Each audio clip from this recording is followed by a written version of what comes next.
नाही, उद्देश असा आहे की सणासुदीचे दिवस आहेत, गणपतीचं आगमन या ठिकाणी झालेलं आहे आणि जसं आपण आपल्या घरामध्ये गणपती येणार म्हणून आपण स्वच्छता करतो, सजवतो, तसं लातूर शहर पण आपलं घर आहे आणि मग त्या हिशोबाने आपलं लातूर शहर सध्या कसं आहे, घाणीचं साम्राज्य आहे, कचऱ्याचे ढिग आहेत आणि मग अशा वातावरणामध्ये गणपती लातूर शहरात कसे येतील असा प्रश्न आहे. आता लक्ष्मी येणार आहेत, आपल्या इथं सरस्वती मातेचा आशीर्वाद आहे, आपल्या इथं आपल्या लातूरला विद्येचं माहेरघर म्हटलं जातं. आता लक्ष्मी येणार आहे, लक्ष्मी कशी नांदेल आपल्या लातूर शहरामध्ये असल्या अस्वच्छतेच्या वातावरणामध्ये. आणि म्हणून आम्हाला वाटलं की आता आम्ही सगळंच केलंय. आम्ही 2 वर्षामध्ये 20-30 आंदोलनं केली.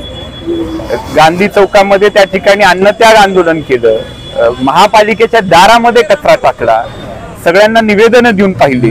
पण जैसे ते आहे, प्रत्येक वर्षी आपण गणपतींचं स्वागत कचऱ्यामध्ये जर करत असू तर ह्याच्यापेक्षा दुर्दैव आहे. आणि जर इथल्या आमदारांची भूमिका जर अशी असेल, कारण ते आता सध्या संविधानिक पदावरती एकमेव व्यक्ती आहे लातूर शहरातले जे आहेत, आणि म्हणून त्यांची जबाबदारी असल्या कारणानं म्हणतोय की जर त्यांना असं वाटत असेल की 2 वर्षापासून आपली सगळी जनता कचरामध्येच सगळे सण साजरा करते, मग ह्याच्यापेक्षा वाईट काय. मग आम्हाला वाटलं आता बोलून काय फायदा राहिलेला नाहीये, आपणच आता रस्त्यावरती उतरावं, आपणच स्वच्छता करावी आणि हीच गणरायांना आरती असणार आहे. म्हणून मी सगळ्याच गणेश मंडळांना, सगळ्या नागरिकांना विनंती करतो, आता आपण राम भरोसे, आता पर्याय राहिला नाहीये, आपणच आता ही सगळी स्वच्छता हातात घ्या, आपणच कामाला लागा, ह्याच्याशिवाय आपलं शहर स्वच्छ होणार नाही. आता हे कचरा जेवढा गोळा झालेला आहे, हा काही आमचं हे आंदोलन नाहीये, आम्ही हे श्रमदान करतोय. म्हणजे गणपतींना आरती ओवाळण्याचं काम या ठिकाणी स्वच्छतेच्या माध्यमातून करतोय. हे आंदोलन नाहीये. आंदोलन करून झाले, सगळं झालं, सगळ्यांना निवेदने दिले, आता आपणच आपली जबाबदारी हातात घ्यावी, सगळ्यांनी आपलं लातूर शहर स्वच्छ करावं, एवढीच सगळ्यांना विनंती. फक्त ह्या सणाचा विषय नाहीये. मी जसं म्हणालो की 2 वर्षापासून लोकांची तक्रार आहे की पूर्ण कचरामय झालेला. आता किती कचरा उचलतायत आणि किती लातूर स्वच्छ होते हे त्यांनी सांगण्यापेक्षा जनतेने सांगावं, तर खऱ्या अर्थानं ते काम होते असं सिद्ध होईल. पण इथं काय, आता त्यात ते बोलण्यामध्ये अर्थ राहिलेला नाहीये. आपणच आता आपली काळजी घ्यावी, आपणच आता आपण आपलं शहर स्वच्छ करावं, ही परिस्थिती सध्या दिसते.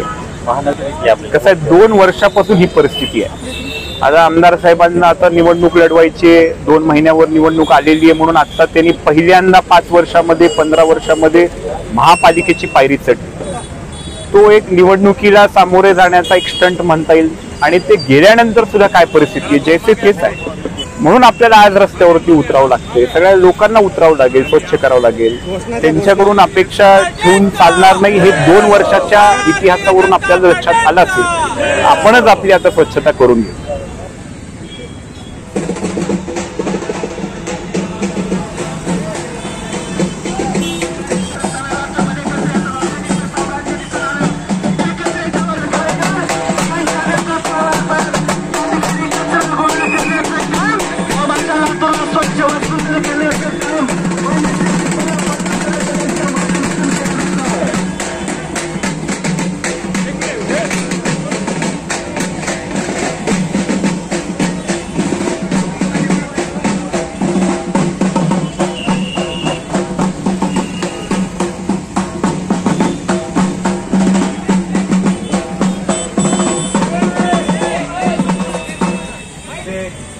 तासाचं आंदोलन सुद्धा केलं, परंतु प्रशासनाला निवेदन देऊन, आंदोलन करून, आमदारांना विनंती करून, त्यांच्या विरोधामध्ये भूमिका घेऊन जैसे ते परिस्थिती आपल्याला लातूर शहरामध्ये पाहायला मिळते.